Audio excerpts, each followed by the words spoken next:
Welcome back to Relational Database Math 101.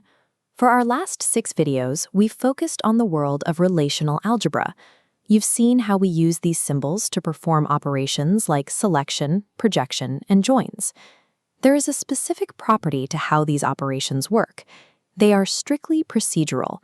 Procedural means that you have to dictate every single step to the computer. You have to tell it precisely how to get the data, managing the machine through a rigid step-by-step sequence. Today, we are moving away from that rigid style of giving instructions. Instead of giving a computer a list of steps, instead of caring about how it gets the data, we are going to focus entirely on what we want the final result to be. By moving past the algebra, we stop managing the small details for the computer and finally start delegating the work of finding the data to the machine itself. The specific name for this math is Tuple Relational Calculus. Now, don't let the word calculus scare you. In this world, it doesn't mean derivatives or integrals. It simply refers to a formal system of logic used to describe what we want. Think of a tuple as just a single row in a table. This math is a declarative language where you describe the exact characteristics of the row you want to end up with, rather than the path taken to find it. On the chalkboard are the 2 logical quantifiers to describe these rows.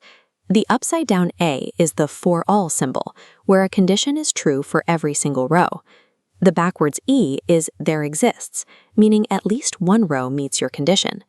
If you've ever written a SQL query, you've already used this logic. When you write a select statement and use a where clause to filter for specific rows, you are describing the characteristics of the data you want to see, not the steps the computer takes to fetch it. You describe the outcome using this logic, and the database engine acts like a capable assistant, figuring out the execution on its own.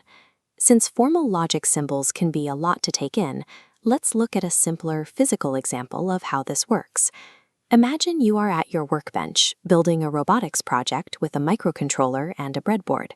You have a massive wall of organized bins in front of you. Right now, you need to find a specific sound sensor module to finish your build. If you used the old relational algebra method, you'd have to give your workshop assistant a list of physical steps. You'd say, walk to the wall, select the bin labeled sensors, look only at the components with a 3-pin connector, hand me the one labeled sound. You are managing every part of the procedure. But with Tuple Relational Calculus, you replace those steps with a single declarative request. You just look at the assistant and say, hand me a part from the bins such that there exists a sound sensor. The assistant immediately finds the sensor you asked for. You don't care if they walked or flew to the wall or which bin they checked first. You mathematically defined the result you wanted and left the how to the assistant. This shift, defining the destination and delegating the journey, is what allows modern databases to handle billions of records efficiently.